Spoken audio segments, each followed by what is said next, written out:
Hogs of War is a two-player game that's based on the PlayStation title, which I've never played. It came out 2000, so 23 years ago.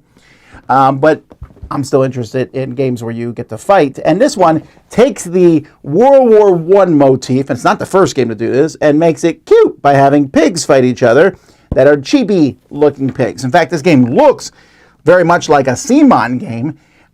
It is not, though. So this is a 2+ player game, but it's mostly a 2-player game, and like war games often are. So I'm going to give you a real brief overview. We'll be right back. In Hogs of War, you're going to pick a scenario from a campaign book that you're going to play, which will use this board, and you'll put terrain on the board to set it up. Each player is going to be picking their army, so there are lots of different units that you can use for your army. You're going to choose which of them at the beginning of the game.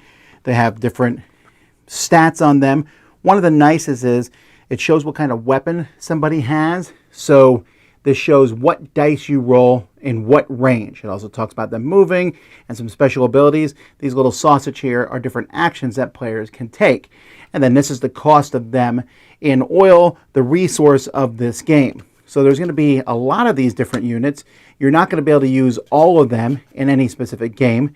And so you're going to pick which ones. Maybe I want the aqua tank, or do I want the armored car? Players have a shield that they're going to have in front of them where they're going to keep track of some of the stuff they're doing. They also have this home territory, and this area is it's on the board, it's represented by a hex, but you'll be building buildings in here, and these buildings are going to give you access to upgrades, to new units. At the beginning of the game, you're only going to have your grunt units that you're going to be able to send out on the board, but by building more buildings as the game goes by, you're going to be able to get new units out. You'll also be able to give unit upgrades. So you'll look through here, and here I can buy an upgrade for my airplane. Here, these are all for the airplane. Maybe for my vehicle here, for a ground vehicle, I want to buy a fire extinguisher. Cattle prods, bayonets. I can add this to the grunts only. And then it just adds an extra red die when they're one distance away from everybody else. So the game itself is going to be taking back and forth, turn to turn. First, you'll have a base phase where you'll be adding new buildings to your base or repairing things because the enemy airplanes might fly over and blow up some of your buildings. Then there is a whole aerial phase. This is where you will hide your airplane cards behind here. You're going to pick some speed information and what direction your airplanes are going to go. And then after that, the ground phase. Each of the different units that players have different initiative orders on them, and you'll be running them around the board and possibly shooting at each other. The game has different colored dice, like I already showed you, that have hits on them or extra big hits, or some of them will affect vehicles.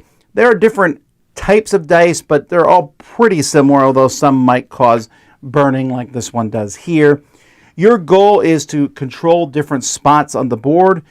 Sometimes you want to control spots on the board because they give you more oil, which will let you put out more resources, but there are some that are worth points. And each scenario needs a certain number of points to win. Like, for example, here if you have a faction capture token on the central spot, you get 3 points. And so the first person to get to a certain number of points is the winner. And each scenario has some minor changes to it, but they all play fairly similarly. Okay, so there's a lot that I like about this game. But before I get that, I'm going to tell a couple things that knock it down. One, I don't think the rulebook is as clear as it could be. When you go into a game like this, everything needs to be spelled out, and some of the things in this rulebook are like, yeah, I think you understand this. Like, I get buildings at the beginning of my turn. How much do they cost? Where's the resources to build them? No, you just get a building. You do? That again, I would have just spelled that stuff out more clearly in there.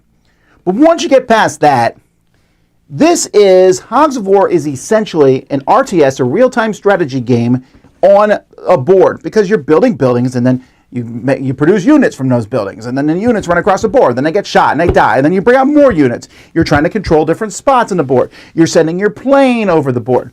That is my other small caveat. The plane mini game is like, woo, but it is a mini game. And then it's like there's like whole sections of rules about the plane moves this way, the plane's pretty powerful, and you're driving over here and shooting stuff, and you'd be like, we're not going to use aerial warfare on my side. Yeah, you're going to want to, because the planes are pretty powerful. And then there's anti-aircraft guns, and all that feels like almost an extra game put on top of it. But I still liked it. I still thought it was fun. There's a lot going on, and it is a pretty big game, but at the same time, it's kind of small. You're just building units. It's fun to pick all the different upgrades. The dice system is very easy and good to use. So that brings it into something I find to be enjoyable. So I'm giving this one a 7 out of 10.